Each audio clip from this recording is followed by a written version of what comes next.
حیدرآباد کی بیشتر I T کمپنیاں یکم اپریل سے دفاتر سے کام کے دوبارہ آغاز کا منصوبہ رکھتی ہیں۔ ان کمپنیوں نے گھروں سے ہی کام کرنے والے اپنے ملازمین کو میل روانہ کرتے ہوئے یکم اپریل سے دفاتر آنے کی خواہش کی ہے۔ تلنگانہ میں آئی ٹی کمپنیوں کی تعداد تقریباً 1500 ہے۔ ان کمپنیوں میں قریب 6,28,000 ملازمین خدمات انجام دے رہے ہیں۔ ان میں سے تقریباً 90% گھروں سے ہی فی الحال کام کر رہے ہیں۔ حیدرآباد میں کم و بیش 40% ملازمین موجودہ طور پر گھروں سے دور موضوعات میں ہیں۔ ایسے ملازمین کو کمپنیوں کی جانب سے فون کالز کیے جا رہے ہیں۔ بعض کمپنیوں نے اپنے ملازمین اور ان کے ارکان خاندان کے لیے 2 ڈوز ٹیکوں کا عمل مکمل کیا ہے۔ ملازمین کو پروجیکٹ کی بنیاد پر دفاتر کو آنے کی ہدایت دینے کا منصوبہ ہے۔ ایک پروجیکٹ کے لیے کام کرنے والے تمام ملازمین کو گروپ میں تقسیم کیا جائے گا۔ اس طریقہ کار کے مطابق بعض دفاتر کام کر رہے ہیں، بعض دیگر اسی طرح کا منصوبہ رکھتے ہیں۔ بعض کمپنیوں کے ذمہ داروں کا کہنا ہے کہ کووڈ سے پہلے اور بعد میں کام کرنے کے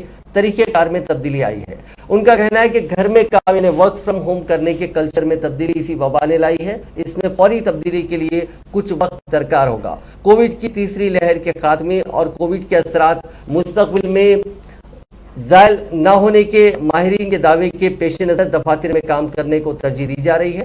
ڈیجیٹائزیشن میں اضافے کی وجہ سے آئی ٹی کمپنیوں کو زائد پروجیکٹس مل رہے ہیں، جس کی وجہ سے ملازمین کی طلب میں اضافہ ہوا ہے اور ان کو گھروں سے کام کے لیے دفاتر آنے کی ہدایت دی جا رہی ہے۔